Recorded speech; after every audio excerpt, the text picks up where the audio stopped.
I was kneeling in a grocery store parking lot, picking up crushed tomatoes and scattered apples, when I looked up and saw the kind of man mothers warn their daughters about. Dark suit, cold eyes, a scar that cut through his left eyebrow like a signature. He stood frozen, staring at me like I'd just performed a miracle instead of common decency. "No one ever stops," he said, his voice rough as gravel. I handed him an orange that had rolled near my shoe. "Well, I did." That's when he smiled. Slow, dangerous, devastating. "Then you just broke my curse, Angel." I laughed. I actually laughed. I didn't know that by tomorrow, I'd have armed guards outside my apartment. That he'd tell his entire organization I was untouchable. That Dominic Russo, the most feared crime boss in the city, had decided I belonged to him the moment I bent down to help. You will feel so many emotions in this mysterious love story I'm about to tell. Please support us by clicking subscribe to the channel. 3 days had passed since the parking lot incident. 3 days since I'd helped a stranger pick up crushed tomatoes and rolling apples, since I'd looked into those storm gray eyes and felt something shift in the air between us. I'd convinced myself it was nothing. A moment, a random act of kindness in a city that didn't offer many. But there he was, sitting in booth 7 of Rosie's Diner, where I'd worked double shifts for the past 2 years. Same dark suit that probably cost more than my car. Same scar cutting through his left eyebrow like God had signed his work. Same presence that made the air feel thicker, harder to breathe, and he was staring directly at me. "Table 7 needs a refill," Jenna hissed, shoving the coffee pot into my hands. But her eyes were wide, frightened. "And Amara? Don't make eye contact. Don't smile. Just pour and walk away." "Who is he?" I asked, though part of me already knew. "You don't forget a man like that." She looked at me like I'd asked what color the sky was. "Dominic Russo," she whispered, the name hanging between us like a curse. "He owns half this city. The other half just doesn't know it yet." My stomach dropped. I'd heard the name before. Everyone had. Whispered in alleys. Reported in newspapers with careful language. Spoken with the kind of fear that came from knowing exactly what someone was capable of. Dominic Russo. The Russo family. The organization that moved through Boston like a shadow, controlling everything they touched. And I'd handed him an orange. Laughed at his joke about curses. I steadied my shaking hands and walked to his table. 3 men stood near the door, watching. Not eating. Not sitting. Just watching. Everything. Everyone. Me. "Coffee?" My voice came out steadier than I felt. "Amara." He said my name like he'd been practicing it, learning the shape of it in his mouth. "Sit down. I'm working." "I know." He gestured to the empty seat across from him. "I bought the diner an hour ago. You're on break." The coffee pot nearly slipped from my hands. "You what?" "Sit down." Not a request. A command wrapped in silk. I sat, because my legs wouldn't hold me anymore. Because the 3 men by the door had shifted their weight, hands moving to their jackets. Because Dominic Russo looked at me like I was a puzzle he'd been trying to solve for years instead of days. "Why are you here?" I asked. "You helped me." He said it simply, like that explained everything. No one stops anymore in this city. No one looks at someone like me and sees a person who drops groceries. "But you did. So you bought my workplace. That's insane." "No." He leaned forward, and I caught the scent of expensive cologne and something darker. Smoke, maybe, or danger. "What's insane is that someone tried to kill you last night." The world tilted. "What are you talking about?" He slid his phone across the table. The screen showed my apartment building, my floor, my door. Timestamp, 2:47 a.m. A man in dark clothes picking my lock, slipping inside, staying for 11 minutes before leaving with something in his hand. "He took a piece of your mail," Dominic said quietly. "Learning your routine, your schedule, your weaknesses." He swiped to the next photo. My car in the diner parking lot, tires slashed, window smashed. I'd found it that morning, reported it to the police, been told it was probably random vandalism. But Dominic swiped again, and I saw the note. The one the police said didn't exist, that I must have imagined. "Stay away from what doesn't belong to you. How do you have these photos?" My voice was barely a whisper. "Because I've had men watching you since the moment you walked away from that parking lot." He said it without apology, without shame, because in my world, kindness is rare. And rare things get targeted. I stood up so fast the booth creaked. You're insane. I'm calling the police. The police can't help you. He stood too, towering over me, and I saw something flicker in his eyes. Not anger? Fear? You entered my world when you helped me, Amara, whether you meant to or not. And the people who want to hurt me? They'll use anything, anyone. I'm not part of your world. You are now. I turned to leave, to run, to escape this nightmare. But when I pushed through the diner door, I saw my car.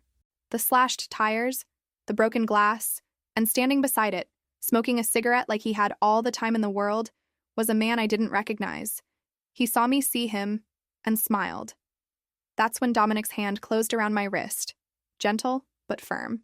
From now on, he said, loud enough for the smoking man to hear, no one touches you. The black SUV appeared outside my apartment at 6 the next morning. I'd barely slept. Every creak of the building, every distant siren, every shadow that passed by my window sent my heart racing. I'd pushed my dresser against the door and sat on my couch with a kitchen knife until dawn painted the sky gray. When I finally looked outside, the SUV was there, idling at the curb like a promise or a threat. My phone buzzed. Unknown number. Good morning, Amara. Marcus is waiting to drive you to work. I didn't respond. I got ready in silence, left through the back entrance, and took the bus like I always did. Independence was all I had left, and I wasn't giving it to a man who thought he could buy his way into my life. By the time I got home that evening, exhausted from an 8-hour shift and 3 hours of classes, my landlord was waiting in the lobby. Mr. Chen, who normally avoided eye contact and collected rent, with the enthusiasm of someone expecting to be robbed. Miss Amara, he said, actually smiling, I wanted to tell you personally, your rent has been paid for the entire year, and we fixed the leak in your bathroom and the heating issue you mentioned. My blood went cold. Who paid it? He handed me an envelope. Thick, expensive paper. No return address. Inside was a receipt and a handwritten note. You shouldn't have to work yourself to death just to survive. I called the number immediately, my hands shaking with rage. You had no right. Good evening to you, too. Dominic's voice was smooth, amused. Did Marcus not pick you up this morning? I don't need your driver. I don't need your money. I don't need you interfering in my life. Someone broke into your apartment last night, Amara, while you were at the diner. They went through your things, took photos, left another note. The knife I'd been gripping all night suddenly felt ridiculous. You're lying. Check your bedroom, top drawer of your nightstand.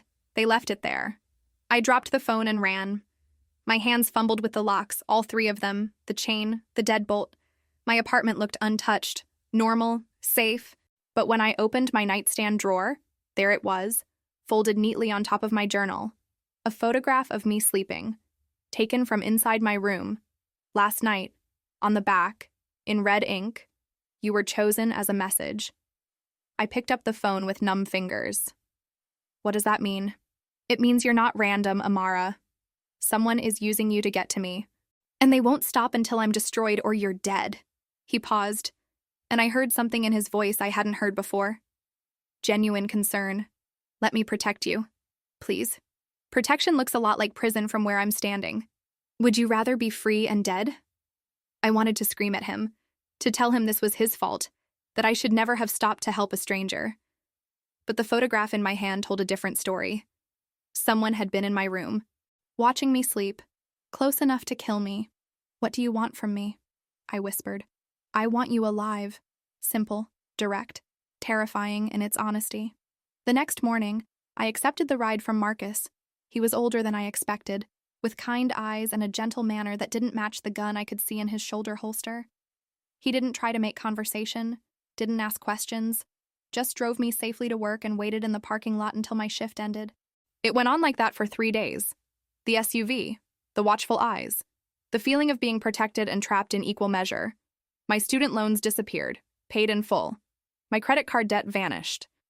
A new phone appeared on my doorstep, already programmed with Dominic's number. I tried to be angry.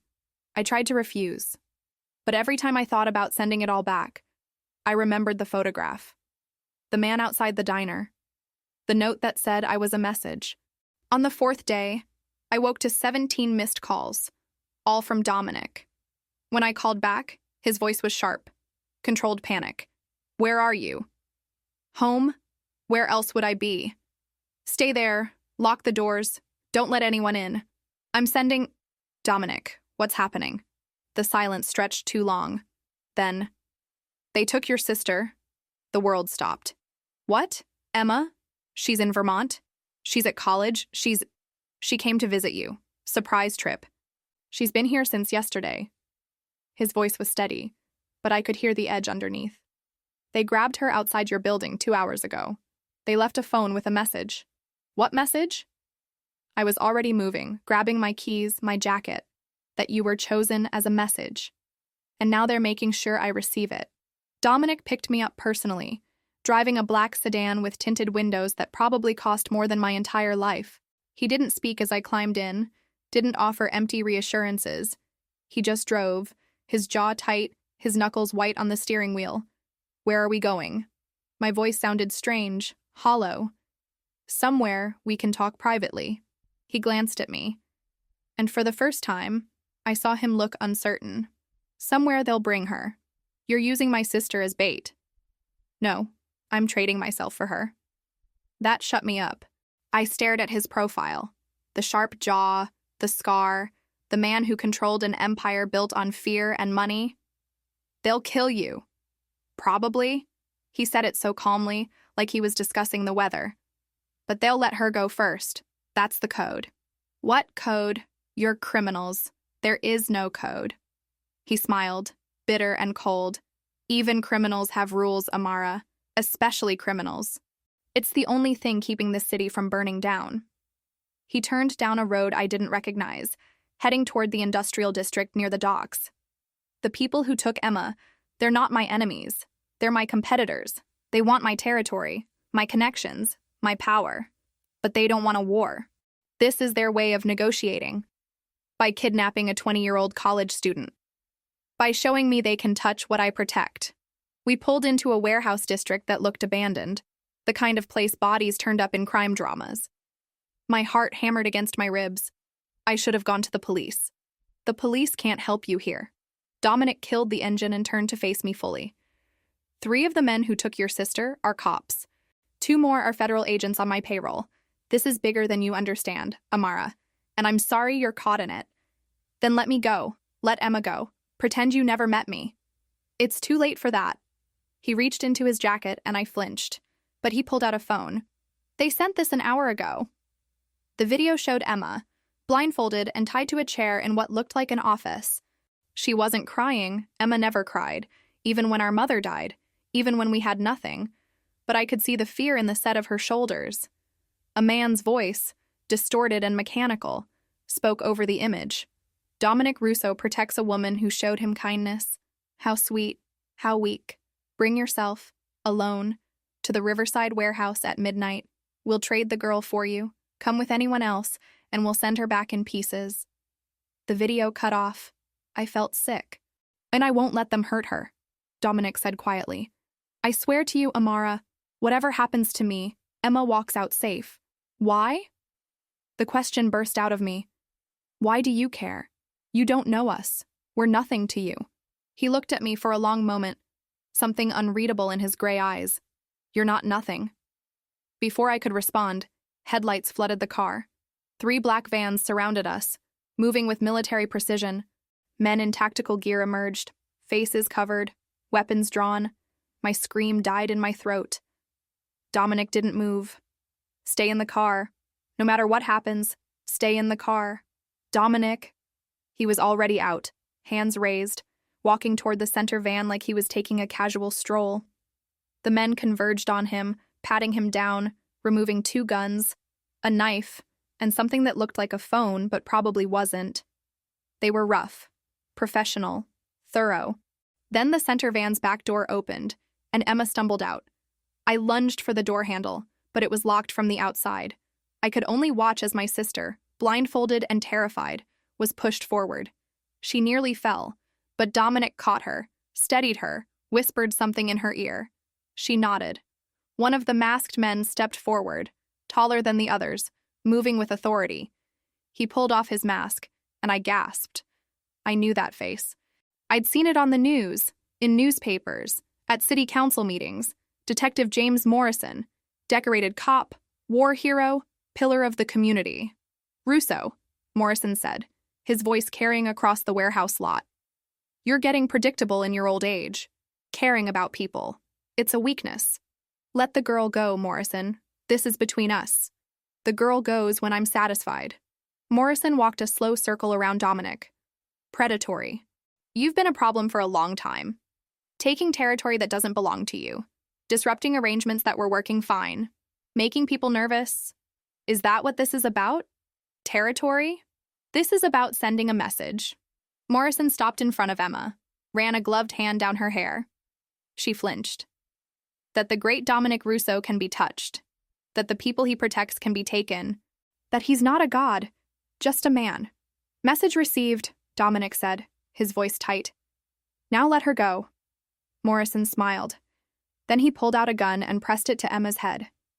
Everything happened at once. I screamed, finally breaking through the locked door.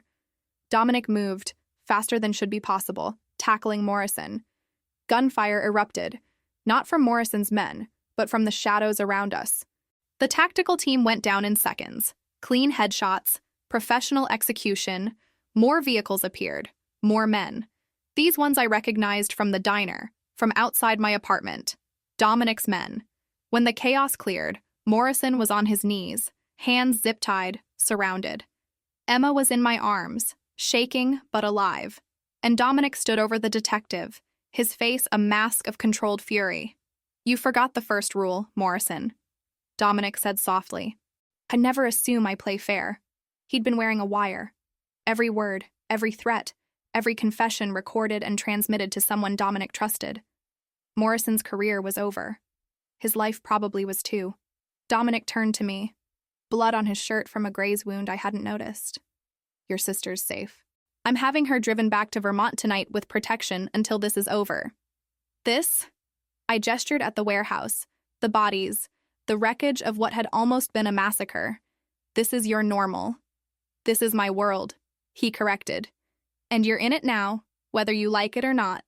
Emma was pulled away by gentle hands, a woman with kind eyes who promised she'd be safe, who'd call me when she arrived back at school. I watched her go, numb with shock and relief. When I finally looked back at Dominic, he was holding something, a phone that had been on Morrison's body. On the screen was a photo of me, circled in red, with dates, times, locations. My entire life mapped out like a target. And at the bottom, a name I hadn't heard in 2 years. A name that still made my blood run cold. Marcus Kane, my ex-boyfriend. The man who'd put me in the hospital. The man I'd fled across state lines to escape. He'd found me, and he was working with Dominic's enemies. You know him, Dominic said, reading my face. You know who sent this. I nodded, unable to speak. Then we have a bigger problem than I thought. He took my hand, his grip warm and solid and strangely comforting, because Marcus Kane just declared war. And you're the battlefield. Dominic's penthouse occupied the top 3 floors of a building that looked like it belonged in a movie about people who owned countries instead of apartments. Floor-to-ceiling windows showcased Boston's skyline like a painting. The furniture was all clean lines and expensive leather. The art on the walls probably cost more than most people's houses. I hated it immediately. This is where you live. I stood in the center of the main room, arms crossed, feeling like a stain on his perfectly ordered world. This is where you'll live, until the threat is neutralized. He shrugged off his bloody jacket and tossed it to a woman who'd appeared from nowhere. Older, maternal, with eyes that missed nothing. Rosa? This is Amara. She'll need clothes, toiletries, whatever she wants. I'm not staying here. My voice came out smaller than I intended. Dominic turned to face me fully, and I saw the exhaustion behind his controlled exterior. The man had just traded himself for my sister, survived a gunfight, and exposed a corrupt cop. And he looked at me like I was the most important problem in the room. Yes, you are. Not angry, just certain. You don't own me, Dominic. I never said I did. He crossed to the bar, poured 2 glasses of whiskey, handed me one. I didn't drink it. But you're alive because of me. Your sister is safe because of me. And Marcus Kane is hunting you because of me, so until I fix this, we follow my rules. What rules? He held up one finger. You don't go anywhere without protection. Not the store, not school, not work. Marcus is smart and patient. He'll wait for the moment you feel safe. Second finger. You don't contact anyone from your old life without clearance. He might be monitoring people you know, using them to track you. Third finger. You don't leave the city.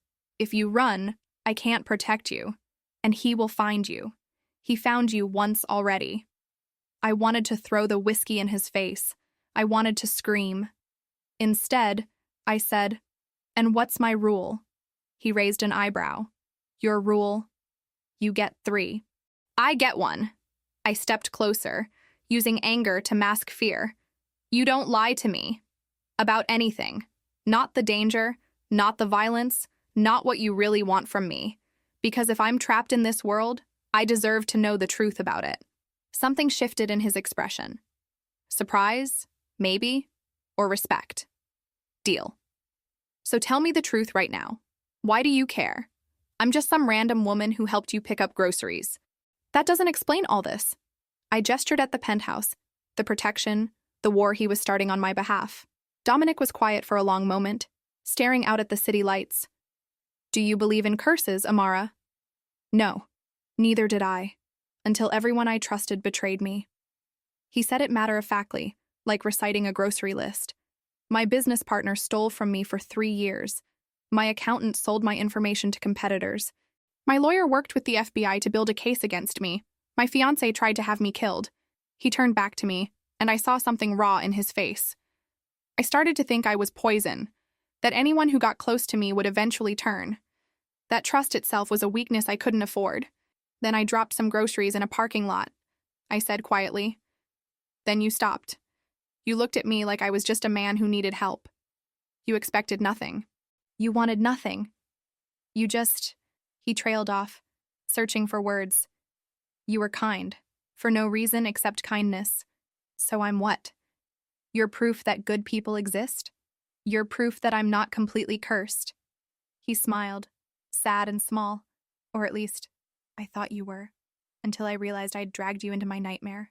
I should have been angry. I should have demanded he let me go.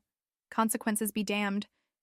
But something about the way he looked, powerful and broken in equal measure, made me understand. He wasn't trapping me because he wanted to own me. He was protecting me because he felt responsible. I don't need saving, I said. I know. But let me do it anyway. That night, I couldn't sleep. I explored the penthouse like a prison I was learning to navigate. 3 bedrooms, 4 bathrooms, a kitchen that had clearly never been used. In the office, I found surveillance monitors showing every angle of the building, the street outside, the parking garage. My apartment building was on one screen, still being watched even though I wasn't there. And on his desk, I found a file with my name on it. I shouldn't have opened it, but I did. Inside were photos of me, not creepy surveillance shots, but public ones. Me leaving work, me walking to class, me laughing with Jenna at the diner. Each photo had notes in Dominic's handwriting. Works double shifts to pay tuition. Pre-med, drives a 2003 Honda with 200K miles, orders the same coffee every morning. He'd been studying me, learning me, not like Marcus had, not to find weaknesses to exploit, but like someone trying to understand a puzzle he genuinely cared about solving.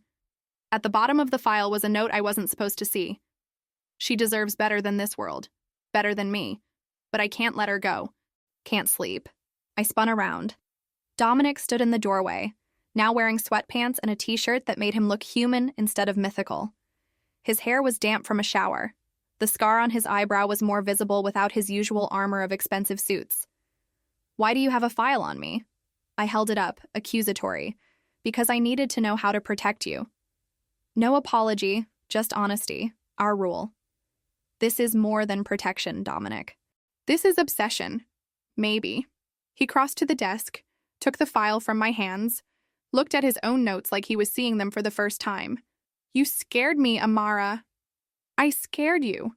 You made me feel human again. Made me think maybe I deserved something good in my life. He set the file down, met my eyes. That's dangerous in my world. Hope is dangerous. Care is dangerous. You're the most dangerous thing that's happened to me in years. I didn't know what to say to that. How do you respond to a confession wrapped in fear? So I did something stupid. Something I'd regret or remember forever. I wasn't sure which. I reached up and touched the scar on his eyebrow, tracing it with my finger. He froze, every muscle tense, like no one had touched him gently in years. Maybe no one had. How did you get this? I whispered. My father. When I was 17, I told him I wanted out of the family business. He didn't pull away from my touch. He said the only way out was death. This was his reminder. I'm sorry. Don't be. It taught me the most important lesson of my life. Never trust family just because they're blood. We stood like that for a moment, my hand on his face, his eyes on mine, the city glittering behind us. It felt like standing on the edge of a cliff, knowing one step forward would change everything. Then his phone buzzed, shattering the moment. He checked it, and his expression went dark. We have a problem. He showed me the message. It was a photo of a necklace, gold with a small diamond pendant. I recognized it immediately. My mother's necklace. The only thing I had left of her. I kept it in a safe deposit box at my bank. The message was simple. I know everything about her. Every secret. Every weakness. Every person she loves. Back off, or I'll make her disappear piece by piece. Meant he's escalating. Dominic said quietly. He's not just working with my enemies anymore. He's making this personal. That necklace is in a bank vault. How did he? Marcus Kane has been planning this for months, maybe years. He probably knew I'd be at that grocery store, knew you'd stop to help. Used your kindness to put you in my path. Dominic's jaw clenched. I need to know everything about him, Amara. Everything that happened between you two. Even the parts you don't want to remember. Why? Because he's not just my enemy now. He's yours. And the only way to beat him is to understand him better than he understands himself. I swallowed hard, feeling the past rush up to meet the present. He's going to use my kindness against me again, isn't it? Yes, Dominic said, brutally honest. But this time, you won't be alone when he does. And somehow, standing in that penthouse with a man I barely knew but who'd fought for my sister without hesitation, I believed him. We spent the next morning in Dominic's office, me on the leather couch, him behind his massive desk, both of us staring at surveillance photos spread across the glass surface like evidence at a crime scene. Marcus's face appeared in a dozen different shots, outside my old apartment in Providence, at the hospital where I'd done my rotation, drinking coffee across the street from the diner where I now worked. He'd been following me for months, maybe longer. Start from the beginning, Dominic said, his voice gentler than I'd heard it. How did you meet him? I pulled my knees to my chest, making myself small. College, sophomore year. He was charming, ambitious, pre-law. Everyone loved him. I laughed bitterly. I thought I was lucky. When did it change? Slowly. So slowly I didn't notice until it was too late. The memories came like broken glass, sharp and cutting. First, he convinced me to drop my friends, said they were toxic, jealous, bad influences. Then he wanted to know where I was all the time. Who I talked to, what I said. He called it caring. Dominic's expression was carefully neutral, but his hands had curled into fists. By senior year, I wasn't allowed to go anywhere without him. He controlled my money, my schedule, my life, and if I questioned it, I touched my ribs unconsciously, remembering. He'd remind me that no one else would ever love me like he did. Did you report him? Once, after he broke my arm and blamed it on me falling downstairs. The words tasted like ash. The police officer who responded was Marcus's cousin. He convinced me to drop it, said it would ruin Marcus's future over a domestic accident. Jesus, Amara. I finally ran after he put me in the hospital. Fractured skull, broken ribs, internal bleeding. I told the doctors I was mugged, filed a restraining order from my hospital bed, changed my name, transferred schools, moved states. I met Dominic's eyes. I rebuilt my entire life to get away from him, and now he's found me because of you. Because of me, he escalated. Dominic corrected. But he found you months ago. He's been watching, waiting, planning. I just gave him the excuse to move. Rosa appeared with coffee and quietly disappeared. I wrapped my hands around the cup, needing the warmth. There's more, Dominic said carefully. He pulled out another photo. This one showed Marcus sitting across from a woman I recognized instantly. Isabella Russo, Dominic's ex-wife. My stomach dropped. They're working together. They've been working together for at least 6 months. Isabella wants revenge for the divorce. Marcus wants you, and they both want me destroyed. He pulled up a video on his computer. Watch this. The footage showed Marcus and Isabella in what looked like an upscale restaurant. No audio, but their body language told a story. Intimate, conspiratorial, dangerous. Isabella handed Marcus something, a file. He opened it and smiled, showing her a phone screen. She laughed. That file, Dominic said, pausing the video, contains everything Isabella knew about me. Business contacts, safe houses, account numbers, vulnerabilities. She's been feeding him information for months. And what was on the phone? Dominic's jaw tightened. Photos of you, your routine, your schedule, your apartment. He was showing her how thoroughly he'd been stalking you, and she was impressed. I felt sick. Why would she help him? Because I'm her obsession the same way you're his. Dominic stood, pacing like a caged animal. We were married for 3 years. It was an arrangement, good for business, convenient for both families. But Isabella wanted more. She wanted love, devotion, all the things I couldn't give her. When I filed for divorce, she tried to have me killed. It didn't work, obviously. But the betrayal, it broke something in me. The curse, I said quietly. The curse. He stopped at the window, staring out at the city. Isabella knows how my mind works, knows I'd see your kindness as salvation. She probably told Marcus exactly how to use you against me. So I'm what? Part of some elaborate revenge plot.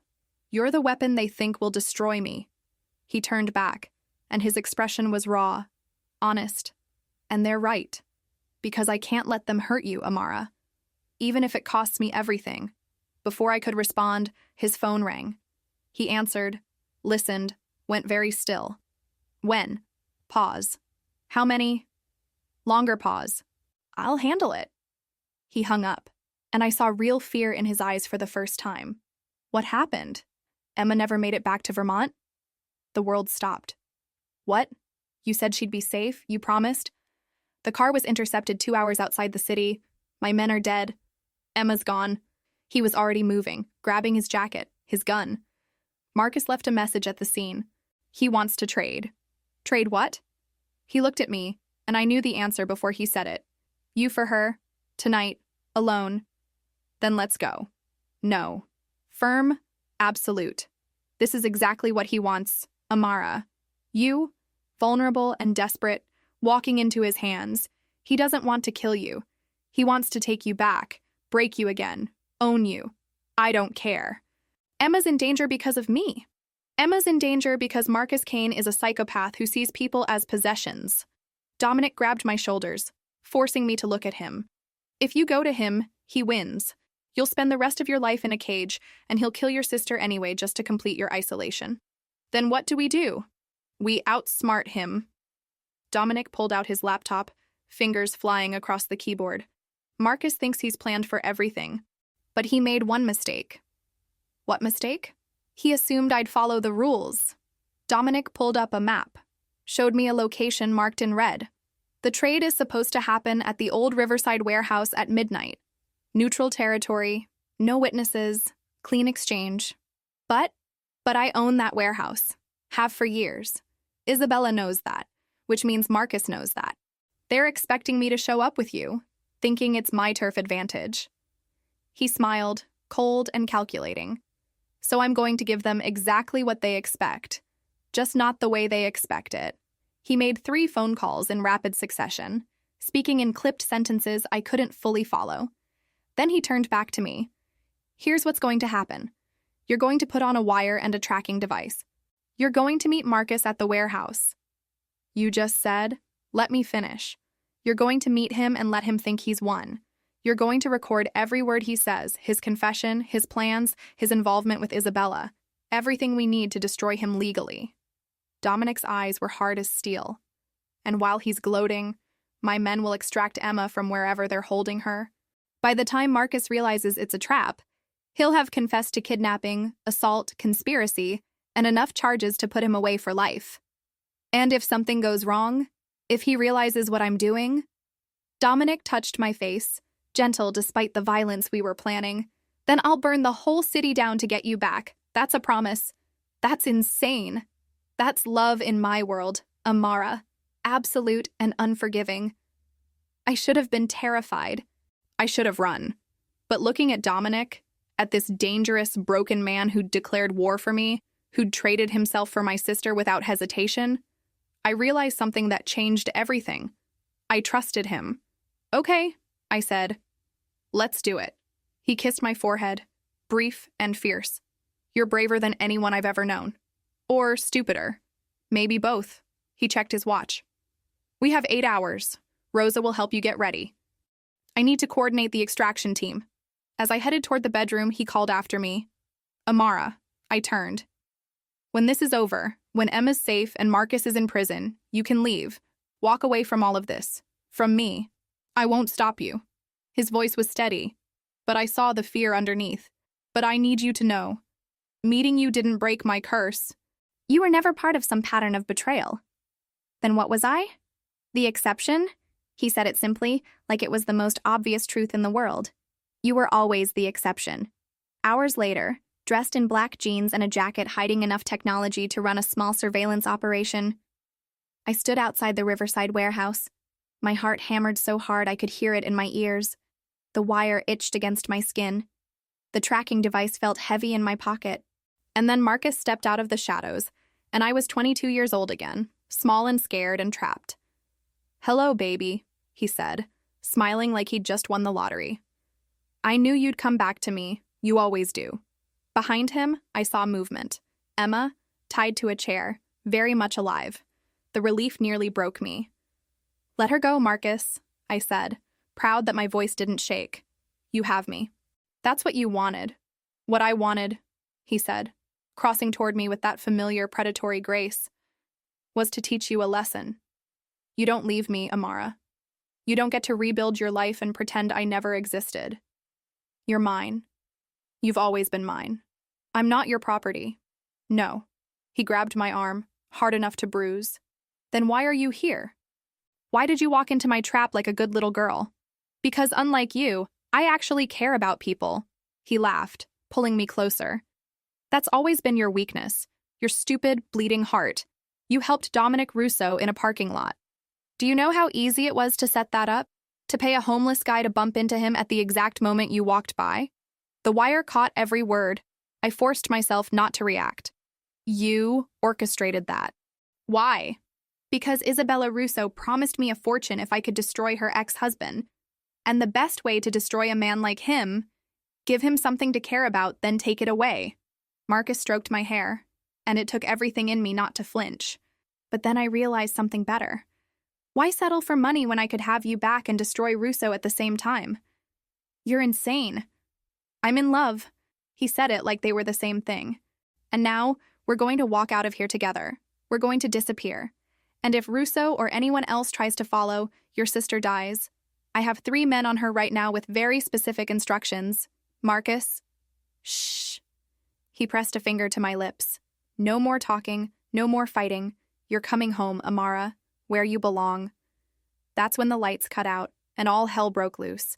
The darkness lasted exactly 3 seconds, long enough for Dominic's men to drop from the warehouse rafters, to neutralize Marcus's guards with precision that spoke of military training, to cut the ropes binding Emma's hands and feet.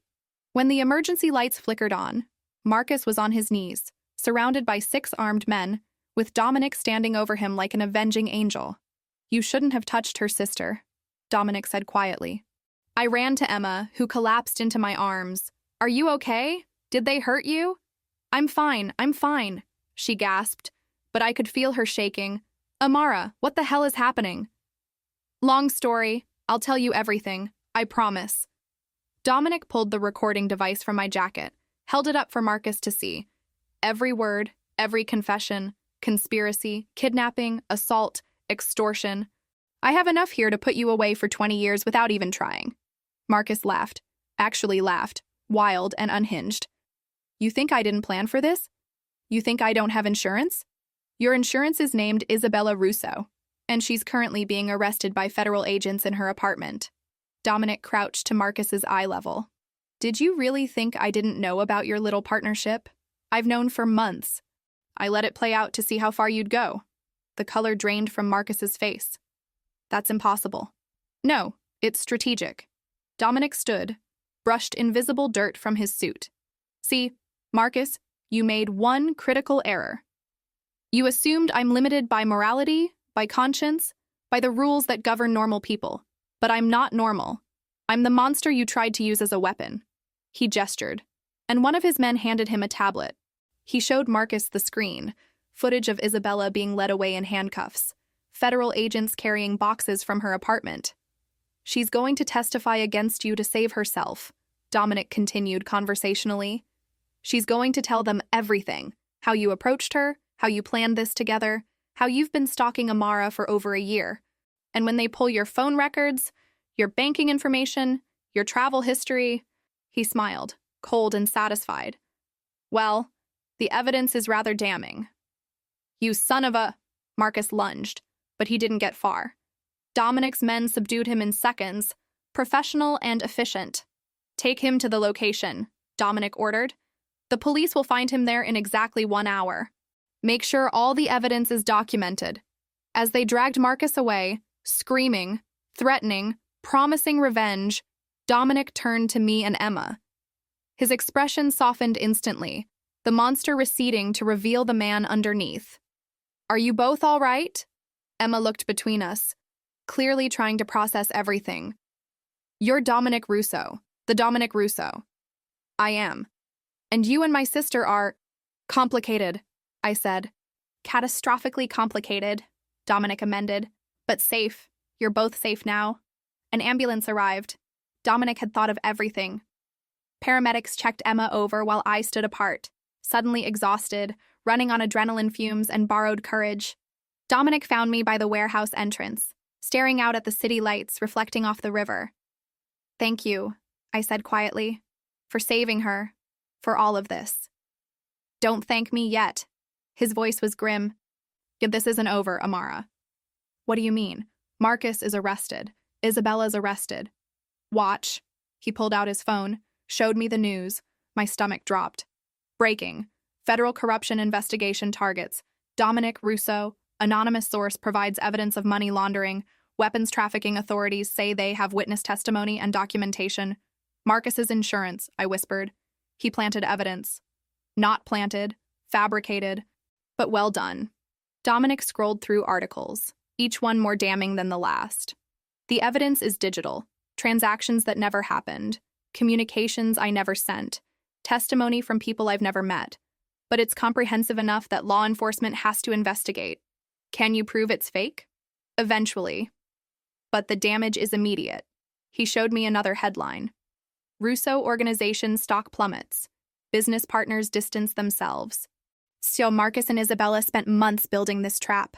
Even from jail, it's working. I felt sick. This is my fault. If I hadn't helped you that day, then Marcus would have found another way to get to me, and you'd be back in Providence living in fear. Dominic pocketed his phone. This isn't your fault, Amara. This is chess, and I'm very good at chess. What are you going to do? He was quiet for a moment, watching the ambulance drive away with Emma. I'm going to do what I should have done months ago. I'm going to dismantle every piece of evidence, trace every transaction back to its source, and prove conclusively that Marcus Kane and Isabella Russo conspired to frame me. How long will that take? Days, maybe weeks. He looked at me, something unreadable in his expression. Which means you can't be seen with me. The moment you become publicly associated with me, you become a target. Not just from Marcus's allies, but from law enforcement who'll see you as leverage. My heart sank. You're sending me away. I'm protecting you. Again. Still. Always. He touched my face. Gentle despite the violence we'd just witnessed. Rosa will take you to a safe house. You'll have protection. Everything you need. Emma will be there too, until this is resolved. And then what? We just wait while you fight this alone. That's exactly what you do. Because I can't focus on destroying them if I'm worried about you. His thumb traced my cheekbone. Please, Amara. Let me do this without the distraction of fear. I wanted to argue. I wanted to stay and fight beside him. But Emma needed me, and I was so tired of being the reason people got hurt. Okay, I whispered. But Dominic, our rule still applies. No lies. No lies. He agreed. Which is why I need to tell you something. What? Those photos Isabella showed you at her estate, the ones of me with other women. They were real. My breath caught. What? Not recent. Taken months before I met you, during my marriage to Isabella. She kept them as insurance, twisted the timestamps to make them look current. He held my gaze, unflinching. I won't lie and say I've lived like a monk, but since the day you helped me in that parking lot, there's been no one else. There couldn't be. You're the only person I see.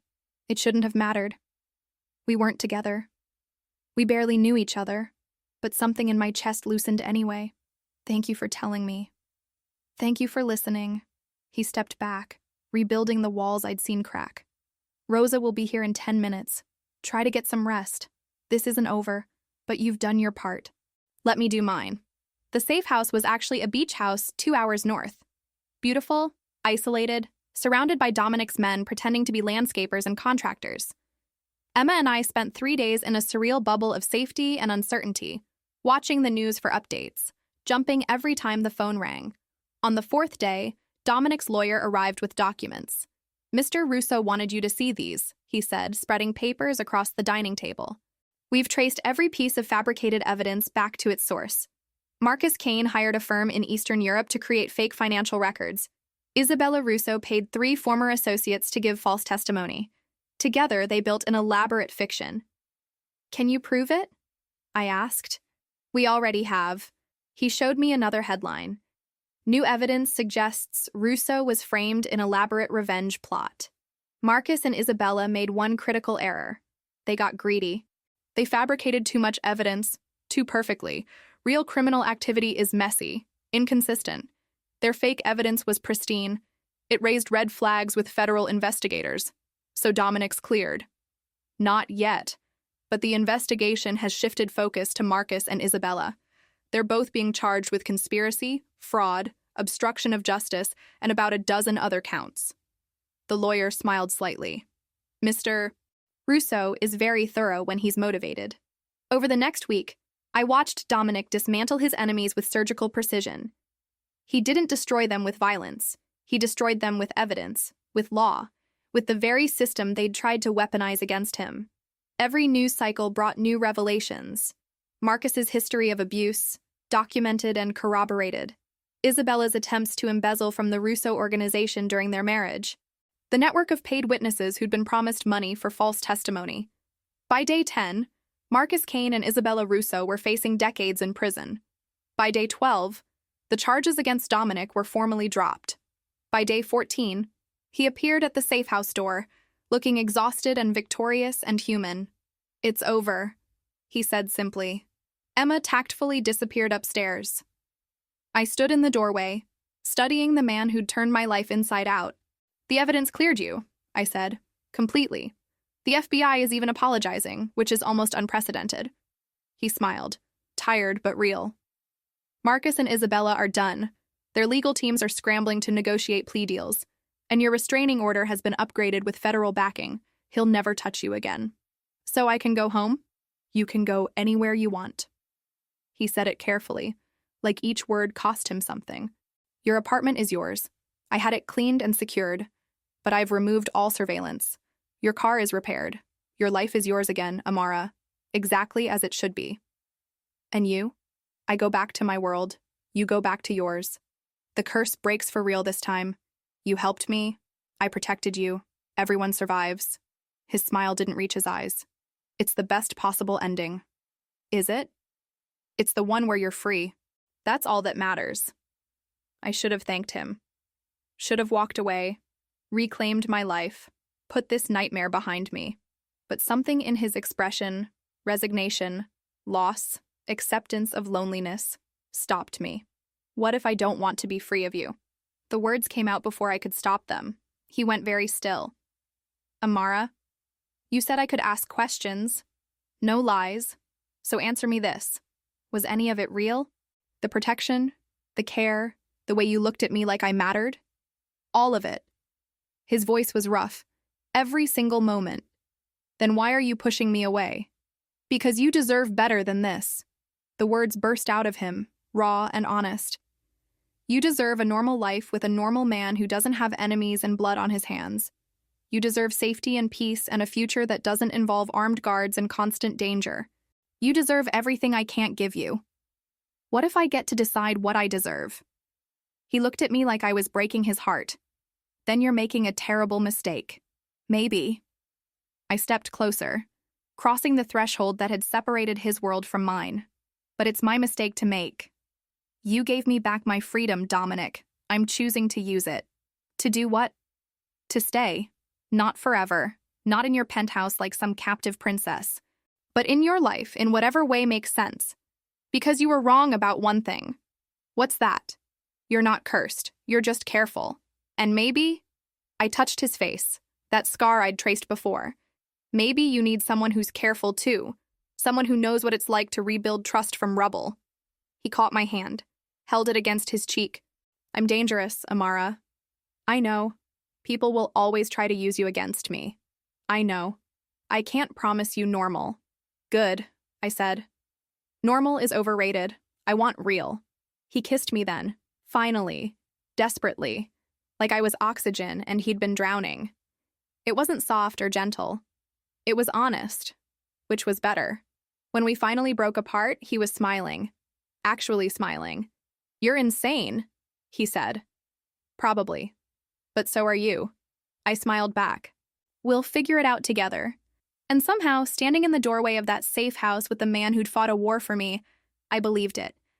3 weeks of normal felt like a lifetime and an instant at once. I moved back to my apartment, really mine now, not gifted or controlled. Went back to work at the diner, back to classes at the university. Emma returned to Vermont with a security detail she'd nicknamed the Shadows, and a story she'd promised never to tell. Dominic kept his distance, respectful of my need for space, but we talked every day. Sometimes about nothing, sometimes about everything. It felt like learning to breathe in a new atmosphere. Then Dominic's lawyer called.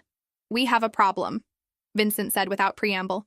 Marcus Kane is offering testimony about you. I'd been stirring sugar into my coffee. I stopped. Ma, what kind of testimony?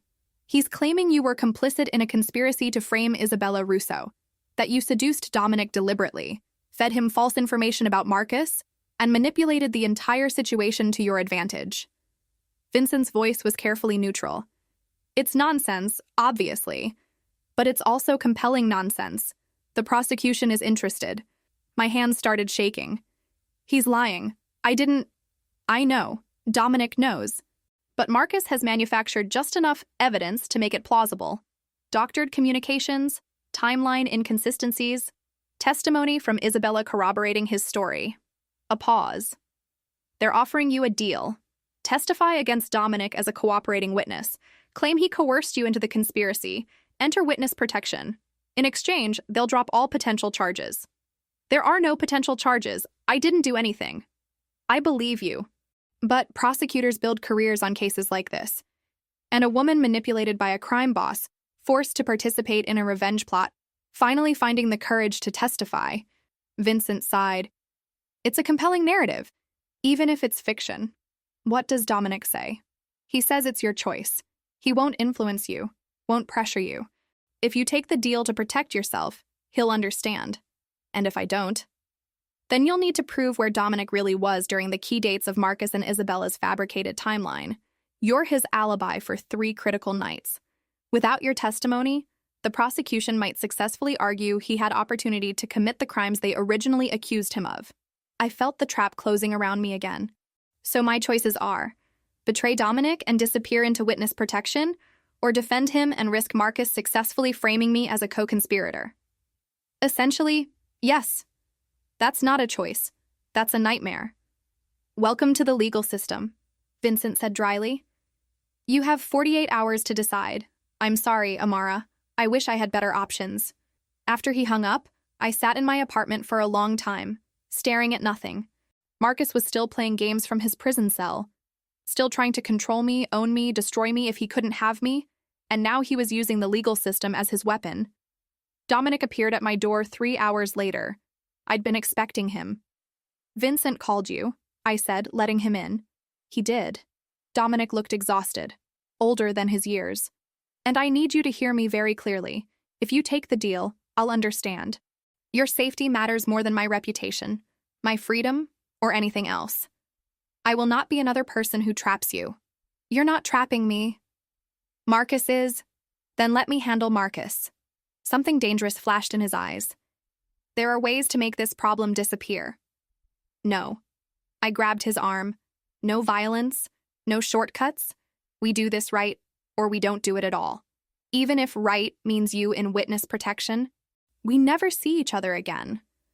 I looked at him, this dangerous, complicated man who'd somehow become essential to my life, and made a decision. I'm not running, not from Marcus, not from Isabella, not from a legal system they're trying to manipulate. I'm staying, I'm testifying, and I'm going to prove they're lying. Amara, but I'm not doing it your way. I pulled out my laptop, fingers already moving across the keyboard. I'm doing it mine. Over the next 36 hours, I became someone I didn't recognize, someone strategic, someone dangerous. I started by requesting my own copies of the prosecution's evidence through Vincent, the doctored communications, the falsified timeline, the corroborating testimony.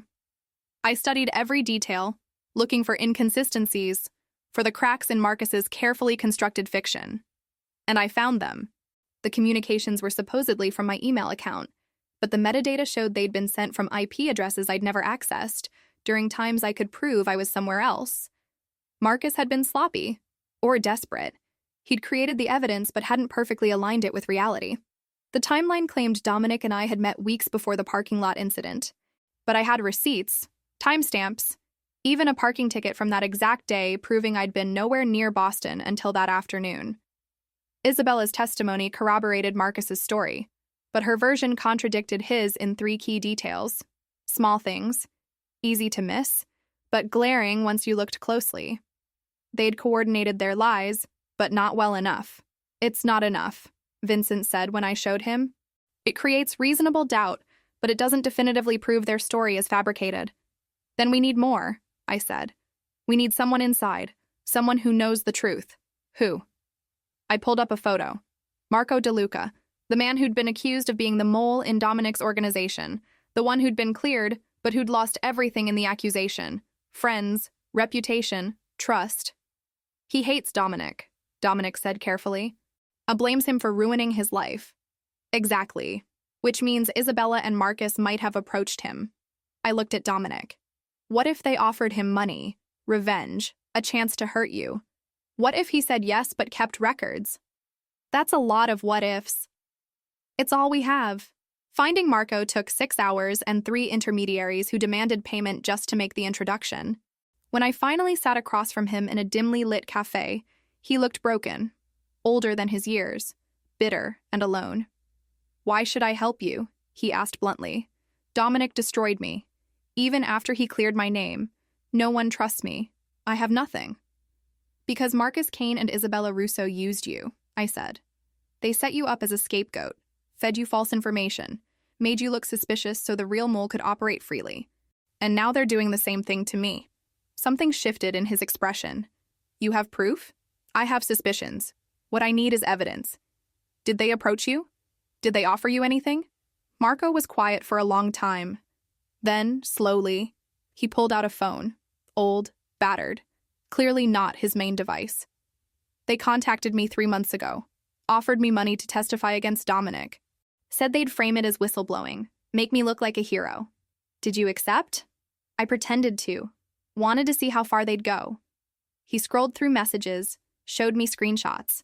They sent me evidence to discover, told me exactly what to say, when to say it, even wrote my testimony for me. My heart raced. "Did you keep copies?" "All of it. Messages, voice recordings, even a video call where Isabella explicitly told me to lie under oath." He met my eyes. "I might hate Dominic, but I hate being used more." And I'm not perjuring myself for anyone. Will you testify to this? For immunity and witness protection, yes. I'm not stupid. The moment Marcus and Isabella realize I turned on them, I'm a dead man. He slid the phone across the table. But everything you need is on here. Dates, times, explicit instructions to fabricate evidence. It's enough to bury them both. I took the phone like it was made of gold. Why are you really doing this? Because you came here alone, unarmed, asking for help instead of demanding it. That takes guts. Or insanity. He smiled slightly. Dominic usually sends lawyers or enforcers. You just knocked on the door and told the truth. That's either very brave or very stupid. Probably both. Yeah, well, that's more honest than most people in this world. He stood to leave, paused. Tell Dominic. Tell him I still think he's a bastard, but tell him thanks for clearing my name, even though it was too late. Some of us remember integrity, even when it costs us. When I brought Marco's phone to Vincent, his eyes widened. This is exactly what we need. With this, we can prove conspiracy to commit perjury, witness tampering, obstruction of justice. Marcus and Isabella are finished. Completely. And me? You're clear. More than clear. You're the hero who exposed their plot. He smiled. The prosecution will drop everything, probably apologize profusely, and both of them will add another decade to their sentences. I should have felt relieved, victorious, but all I felt was tired. There's one more thing, I said. I need to do this my way. No press conferences, no public credit. Just submit the evidence, let it speak for itself. I don't want to be the story. Are you sure? I'm sure. I looked at Vincent directly. I just want my life back. Quiet, boring, normal.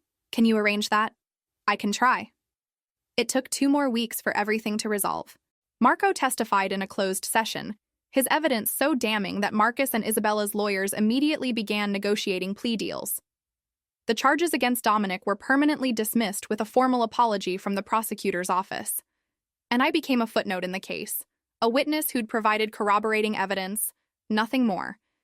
Emma called me the day the news broke. You did it. You actually did it. We did it. I corrected. All of us. Are you okay? I thought about it. Really thought about it. Yeah, I think I am. For the first time in years, I actually am. That night, Dominic showed up at my apartment with takeout and a cautious smile. I heard you saved the day. Again. I heard we're both free. Finally. Finally. He agreed.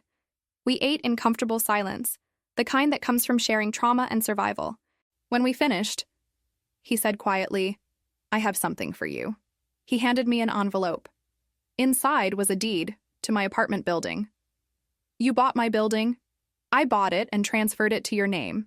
You own it now. The rent from the other units will cover your expenses. Pay for medical school. Whatever you need. He held up a hand before I could protest. Not a gift. Not control. Investment. I believe you're going to be a brilliant doctor someday. This is me betting on that future. Dominic, you proved something these last few weeks. Amara, you're not someone who needs saving. You're someone who saves yourself and everyone around you. I just want to make sure you have the resources to do it. I didn't know whether to laugh or cry. You're impossible. I'm practical. He stood, kissed my forehead. And I'm giving you space to heal, to think, to decide what you really want. No pressure, no expectations, just space. And if I decide I want you in my life, then I'll be there. Always. He smiled, sad and hopeful at once. But decide for yourself, Amara. Not because I saved you, not because you feel obligated, because you actually want it. After he left, I stood in my apartment, my building now, and realized something profound. For the first time since that day in the parking lot, I was completely, utterly free. And I knew exactly what I wanted to do with that freedom. I spent the next month rebuilding my life with deliberate care. I hired a property manager for the building, kept my apartment but renovated it to feel like mine instead of just a place I slept. I picked up extra shifts at the diner, not because I needed the money anymore, but because I liked the routine, the normalcy.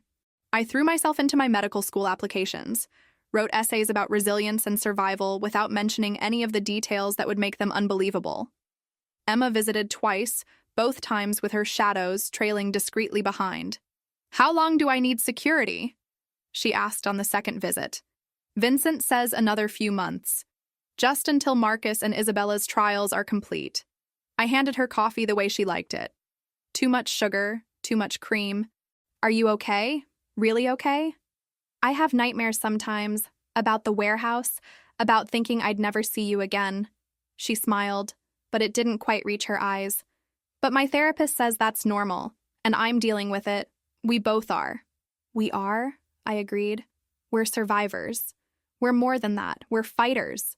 She squeezed my hand. "Mom would be proud of us, you know. How we didn't let them break us." I thought about our mother, how she'd worked 3 jobs to keep us fed, how she'd fought cancer with the same stubborn determination we'd inherited. "Yeah, she would." Dominic and I talked every few days, but he kept his distance like he'd promised. Our conversations were easy, comfortable. Updates about Marco, safely relocated, starting a new life. About Emma, thriving despite the trauma. About mundane things like whether it would snow before Christmas. We didn't talk about us. The possibility of us. The thing that hung unspoken between every phone call. Until one night in December, when I finally had clarity, I found him at his office, working late, as always, surrounded by papers and screens and the controlled chaos of running an empire. His assistant tried to stop me, but I walked past her with a confidence I'd earned through fire. "Amara," Dominic looked up, surprised. "Is everything okay?" "I need to talk to you." I closed the door, suddenly nervous, about what happens next. He set down his pen, gave me his full attention. "Okay, you said I could choose, that you'd give me space to decide what I wanted, free of pressure or obligation." I sat across from him, the massive desk suddenly feeling like miles. "I've had that space, 2 months of it, and I've figured some things out." "What things?" "That I don't want normal." The words came out steadier than I felt. I spent years trying to rebuild a normal life after Marcus, trying to be the person I was before he broke me. But the truth is, I'm not that person anymore. I'm someone different. Someone stronger, maybe. Definitely more careful. "Amara, let me finish." I took a breath. "You said you couldn't give me normal. But what you could give me, what you did give me, was honesty, partnership, the respect to let me make my own choices, even when it terrified you. You fought for my sister without hesitation. You cleared my name when you could have just protected yourself. You gave me my freedom when every instinct probably told you to hold on tighter." He was very still, watching me with those storm-gray eyes that had haunted my dreams since a parking lot encounter that changed everything. "And I realized something," I continued. "I don't want to be saved. I don't want to be protected like I'm fragile. I don't want someone who thinks my kindness makes me weak." I met his gaze directly.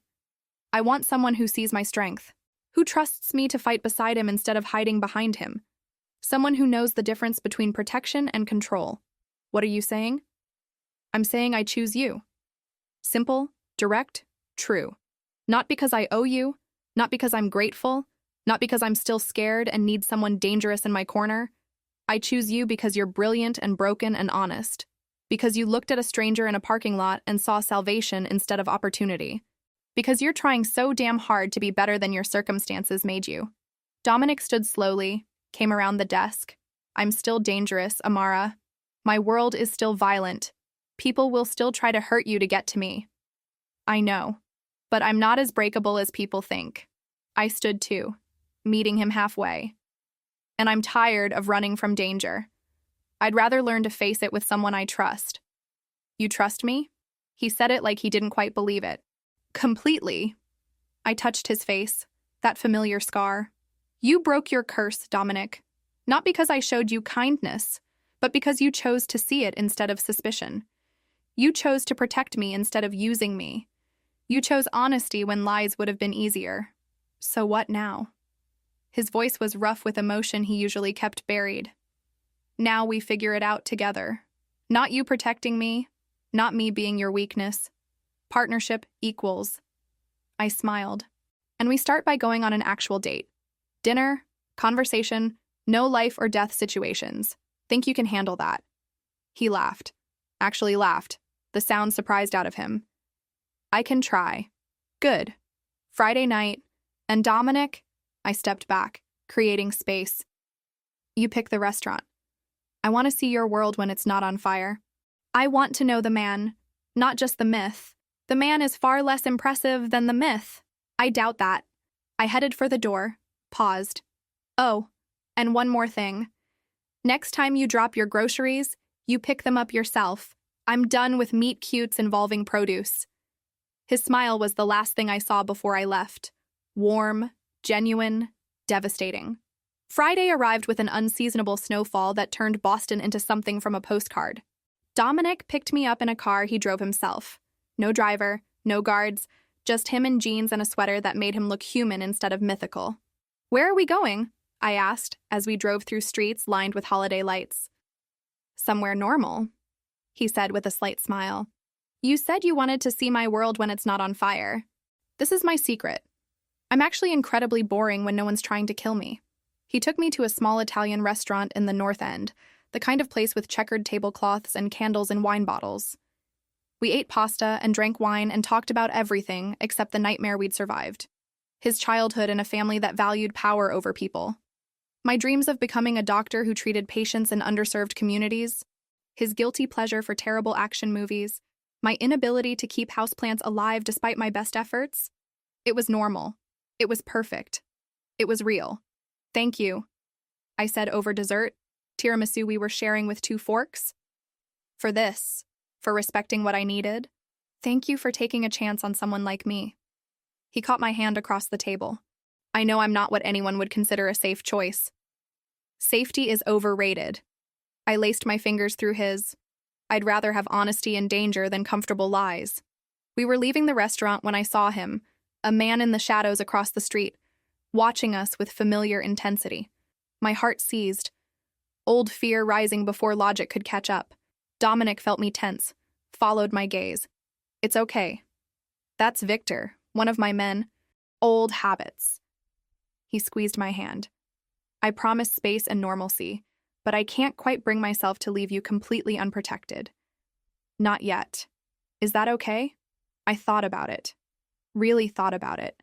The difference between protection and control, between care and possession. It's okay. As long as he stays in the shadows and I get to live in the light. Deal. 3 months later, I stood in my apartment, my building, looking at acceptance letters from 4 medical schools. Good ones. The kind that would set me up for exactly the future I'd dreamed of. Emma video called while I was trying to decide. Boston University is the obvious choice. You're already there. You have support. You have, she grinned. You have a dangerous boyfriend with really excellent security. He's not my boyfriend, I protested, but I was smiling. We're taking it slow. You're together every weekend. He looks at you like you hung the moon. You look at him like he's simultaneously terrifying and fascinating. That's a boyfriend, Amara. Maybe it was. We'd been navigating this thing between us carefully, testing boundaries, building trust, learning each other without the pressure of life or death situations. It was working. Slowly, imperfectly, but working. What does Dominic think? Emma asked. About the schools. He says it's my choice, that he'll support whatever I decide. I looked at the letters, each one representing a different future. Boston means staying close to him, but it also means staying close to his world. And I don't know if that's smart or suicidal. Do you love him? The question shouldn't have surprised me, but it did. I don't know. Maybe it's complicated. Love usually is. Emma's expression softened. But here's what I know. He fought for you. He risked everything for you. And when you needed space, he gave it to you without conditions. That's not possession, Amara. That's love. Maybe messy, maybe dangerous, but real. After we hung up, I sat with the letters for a long time. Then I called Dominic. Boston University, I said, when he answered. I'm staying. Silence. Then, carefully, because of me. Because of me. Because I built a life here, and I'm not running from it anymore. Because Emma's only 2 hours away. Because I have a building to manage and a diner that makes the best coffee in the city. I paused. And yes, because you're here. Because I want to see where this goes without distance complicating it. Amara, but I need you to understand something. I'm staying for me, not for you. My career, my choices, my life. You're part of it, an important part, but you're not the center of it. Can you live with that? I can more than live with it. I prefer it. I heard the smile in his voice. Partnership, remember, equals. Equals? I agreed. So how do you want to celebrate? I have an idea. How do you feel about grocery shopping? I laughed, surprised. Are you serious? Completely. I figured we should recreate the scene of the crime. But this time, I'll try not to drop anything. And you can just be a woman buying groceries instead of my salvation? That's either very romantic or completely insane. Probably both, he said. Story of my life since I met you. We met at the same store, in the same parking lot where everything had started. Dominic was waiting by the produce section, looking ridiculously out of place in his expensive suit among the normal people doing normal shopping. Hi, I said, suddenly shy. Hi, he replied, and handed me an orange. I think you dropped this? No, I didn't. Humor me? His eyes crinkled with amusement. I'm trying to recreate a moment here. I took the orange, shaking my head. You're ridiculous. I'm in love with you. He said it simply, like it was the most obvious fact in the world. Have been since you looked at me like I was human instead of a monster. Probably will be until they put me in the ground. And I needed you to know that, here, where it all started. My breath caught. Dominic, you don't have to say it back. You don't have to feel the same way. I just needed you to know. He took the orange back, placed it in his shopping cart with exaggerated care. Now, can you help me figure out the difference between red onions and yellow onions? Because I genuinely have no idea. I laughed, feeling something tight in my chest finally loosen. Red are sweeter, yellow are more pungent, and white are somewhere in between. See? This is why I need you in my life. Essential survival skills. We shopped like normal people, bickering over vegetable choices and whether organic was worth the price. When we got to the checkout line, Dominic's phone buzzed. He glanced at it, and his expression shifted. Satisfaction? Maybe? Or closure? What is it? Marcus's sentencing. 25 years, no parole. Isabella got 18. He pocketed the phone. It's over. Really? Truly over. I thought about the man who'd terrorized me for years, who'd tried to destroy me when he couldn't control me. 25 years felt like justice and mercy in equal measure. Enough time for me to build a life he couldn't touch. Enough time for him to understand what he'd lost. Good, I said. Now help me carry these bags to the car. Yes, ma'am. As we loaded groceries into his trunk, working together, easy and domestic, I realized something profound. I'd spent so long running from my past that I'd forgotten how to build a future.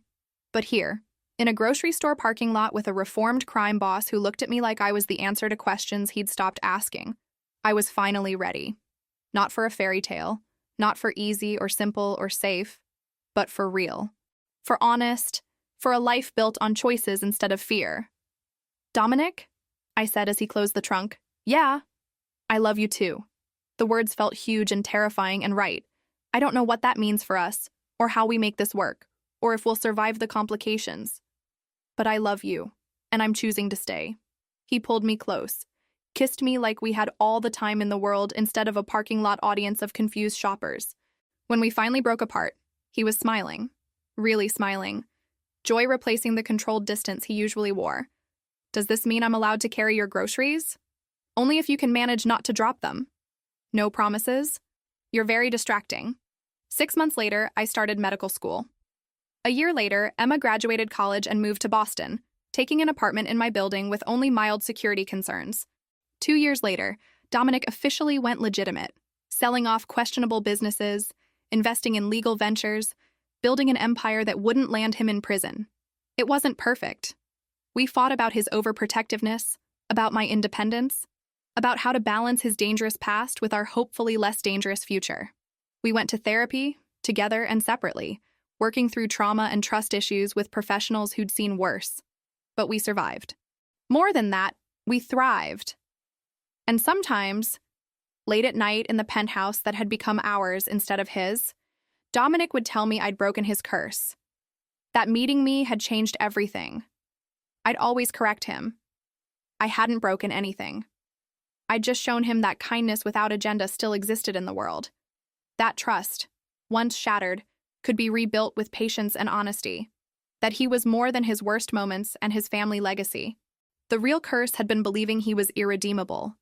The real salvation was choosing to prove that belief wrong. And me? I learned that sometimes the most dangerous thing you can do is help a stranger pick up groceries. Not because of where it might lead, but because kindness without caution is its own form of bravery.